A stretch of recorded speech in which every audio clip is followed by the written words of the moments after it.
Bien, un gusto estar con ustedes. Hoy iniciamos el estudio del primer elemento del delito, que es la acción.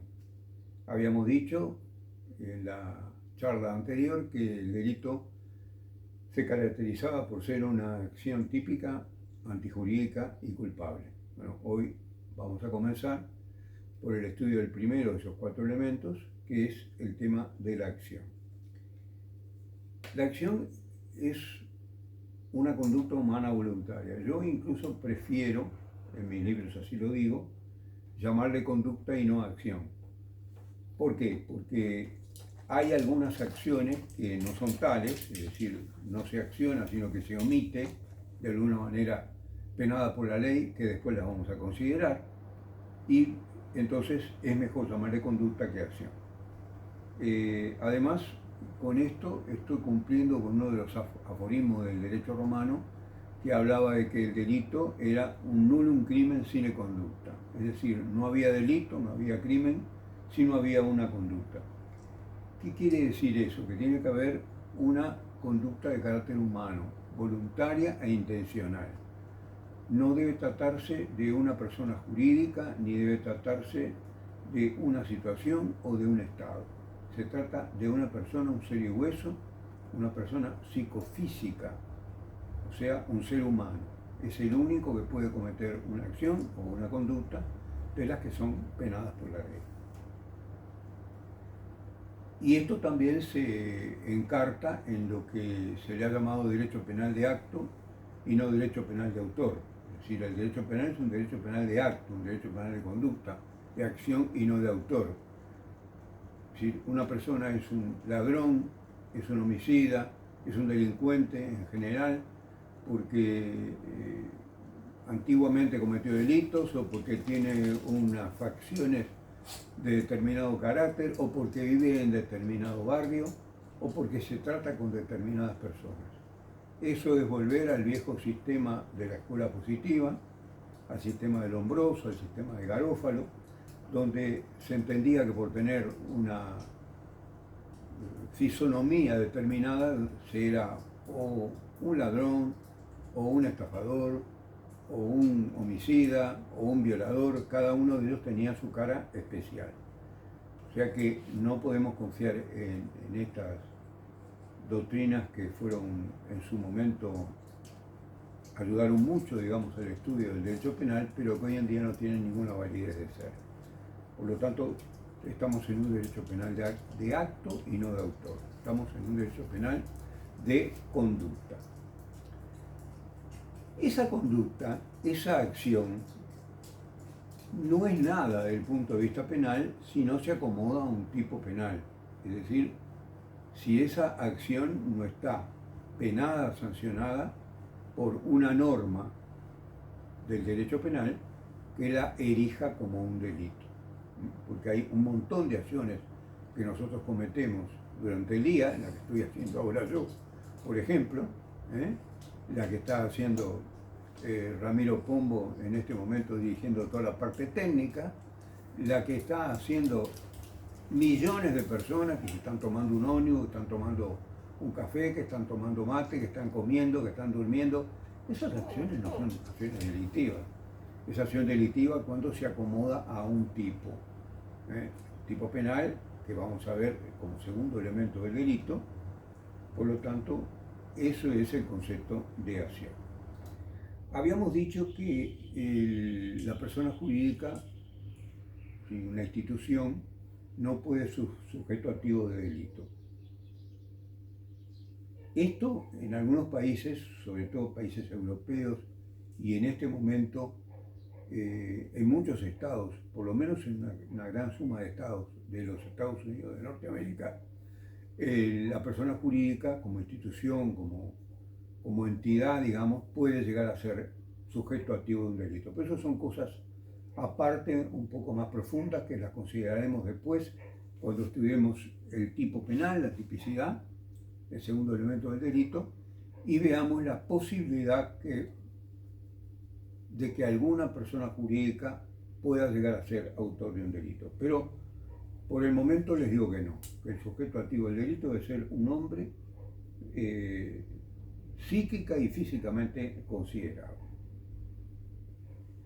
Se trata de el principio de legalidad, es decir, cometo una acción donde estoy violando una ley penal. Estamos hablando del principio de legalidad, o sea, nullum crimen sine delito. Tiene que haber una cosa expresada como norma para que no se viole esa norma, para que haya un delito. Bueno, y este es el comienzo de ese delito, que es la acción. ¿Y cómo nace la acción? ¿Sí? ¿Cuáles son los elementos que debe tener una acción para ser considerada una acción delictiva? Tiene tres elementos: un elemento subjetivo, un elemento objetivo y un nexo causal. El elemento subjetivo es el nacimiento de la acción dentro del ser humano que la va a cometer con una intención y tiene voluntad antes de cometerla. Y que la va a cometer además con una finalidad. No se trata de esgrimir un arma de fuego, apretar el gatillo y que saca la bala, por ejemplo, como creían antiguamente los seguidores de la doctrina causalista en derecho penal, sino que se trata de que apretar el gatillo, que la bala salga y que logre la finalidad propuesta: herir a una persona, matar a una persona, romper una obra de arte, romper con el tiro el vidrio de una casa, de un comercio, de un auto, etc. ¿Sí? La acción B no es ciega, tiene un fin predeterminado. El individuo tiene voluntad, intención y además una finalidad que sabe que va a ser un delito. Porque si el individuo tira al aire, bueno, podrá tener quizás una multa por una falta que esté cometiendo por un disparo en un lugar despoblado, por ejemplo, pero no va a tratarse de un delito. Ese es el primer elemento del delito. El segundo elemento del delito es salir al exterior. Es un elemento de carácter objetivo, es el movimiento. No se penan las ideas.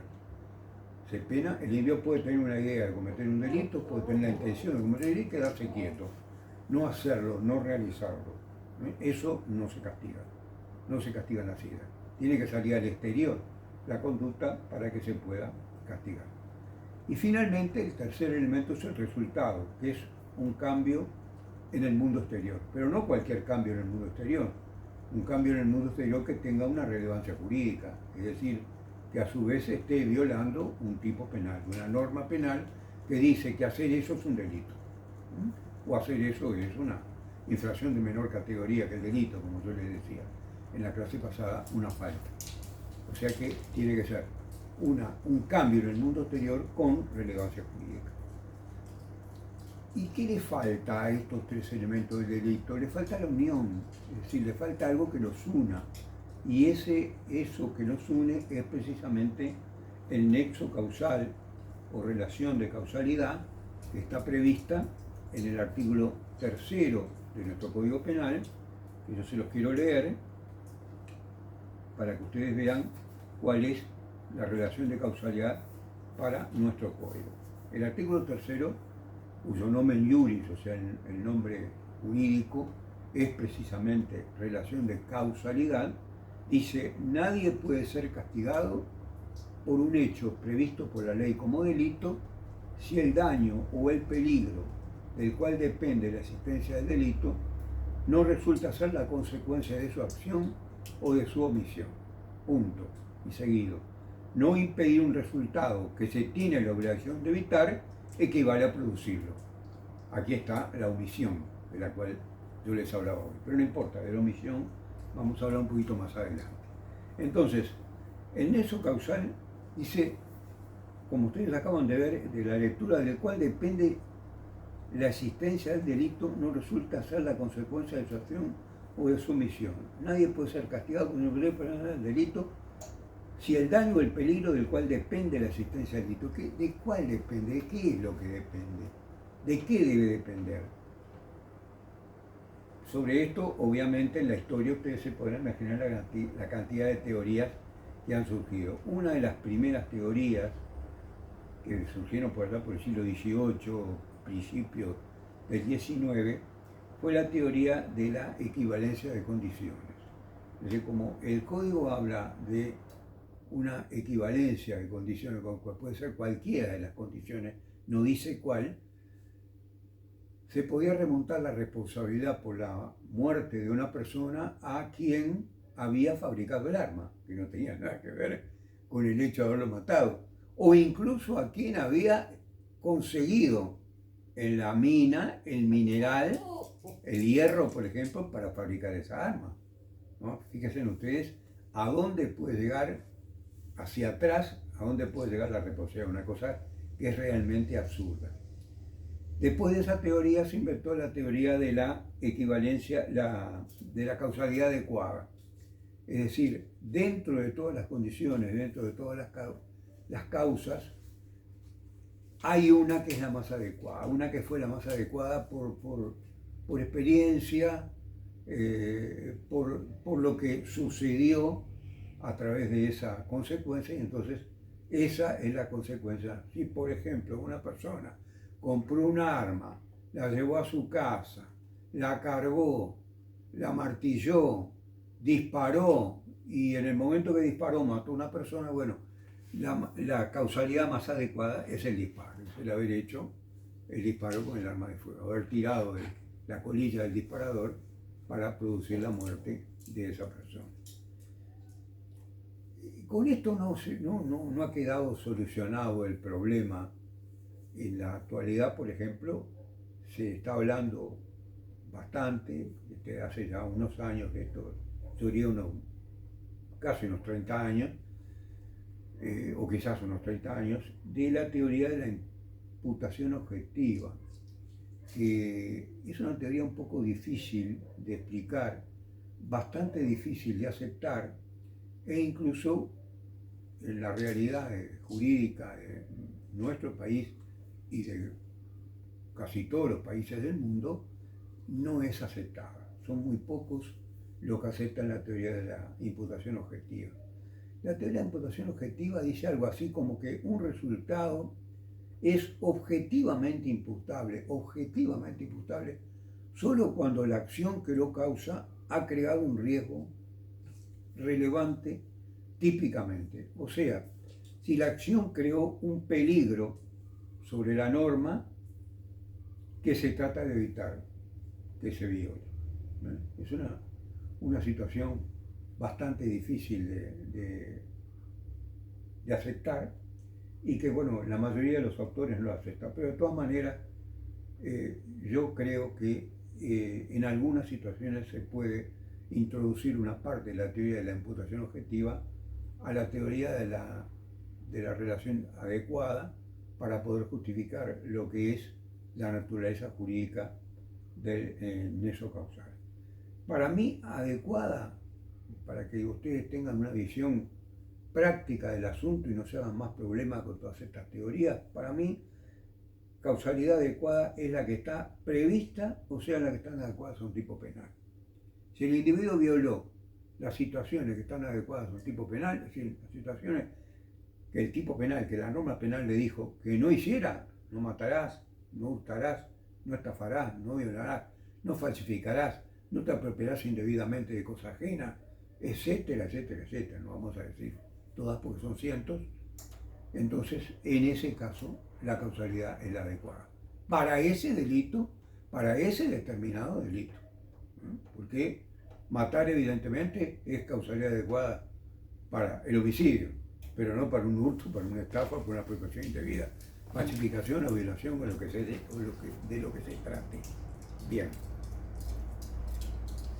Y llegamos a la parte final de la acción, es decir, ¿cómo termina? ¿Cómo es que en algunos casos, a pesar de existir una conducta determinada que produce un daño desde el punto de vista penal, eso no es acción para el derecho penal? Y son tres casos también.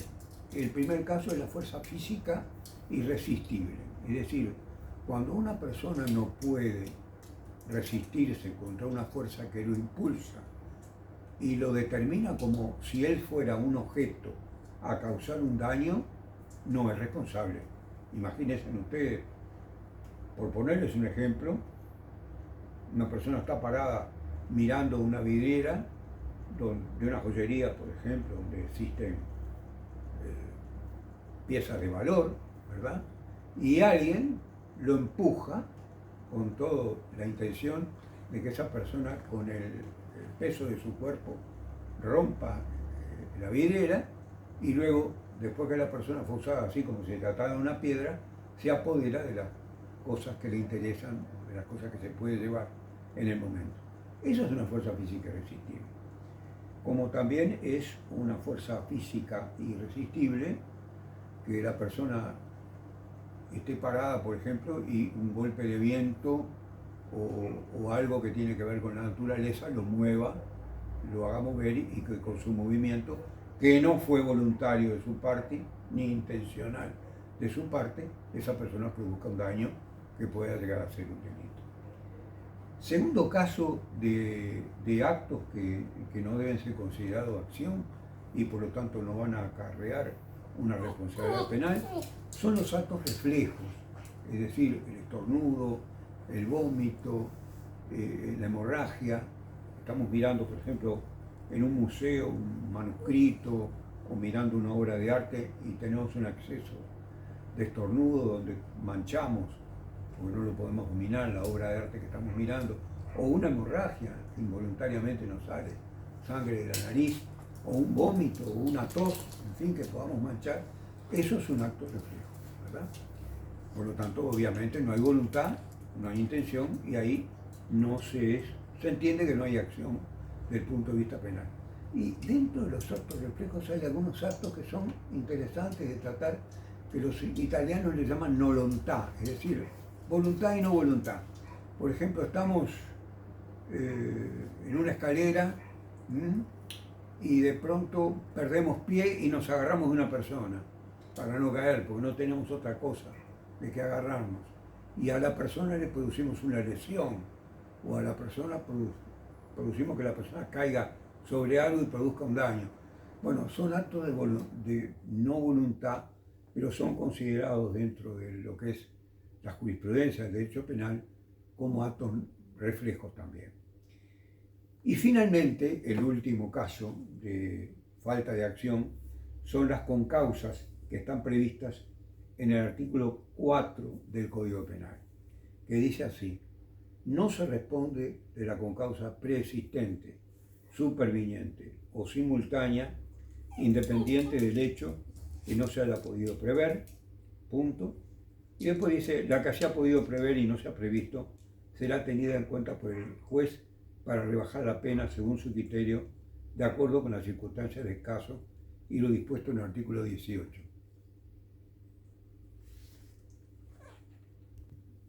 Como ustedes vieron, como acabo de leer, las concausas pueden ser de tres clases: anterior, concomitante o posterior.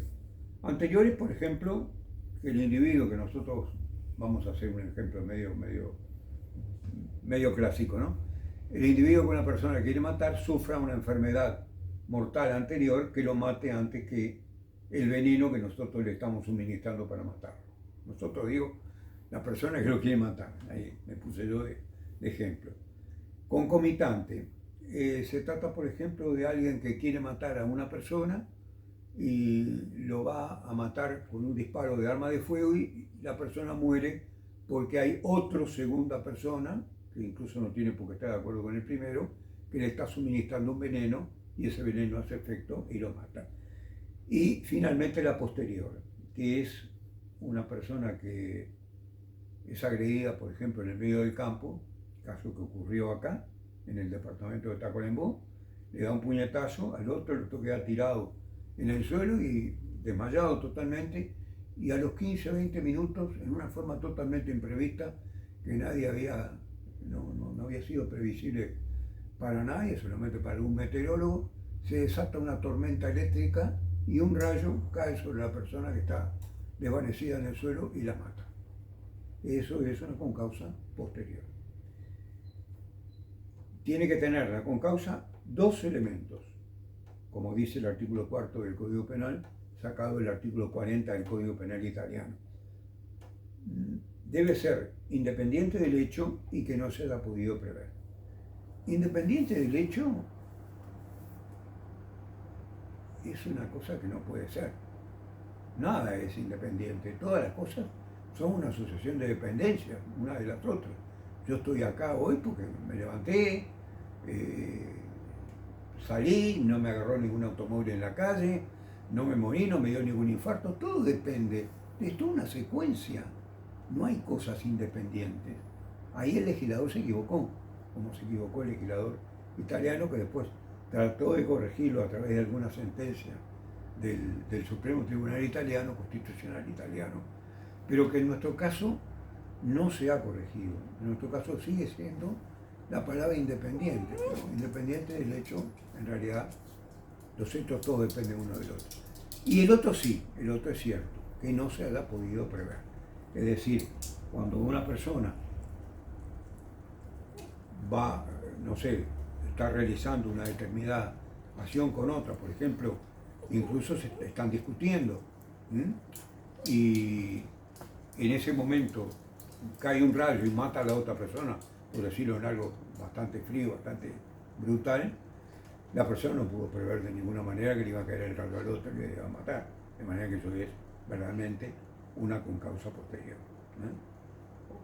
Como el caso que acabamos de decir, que ocurrió en el departamento de Tacuarembó, donde dos hermanos discutieron, uno de ellos le dio puñetazo al otro, lo dejó nocaut, groggy, tirado, desmayado, y a los minutos o a la media hora se desató, él se fue, se desató una tormenta eléctrica y un rayo tuvo la buena suerte que cayera sobre esa persona y lo mataron, con causa posterior, totalmente con causa.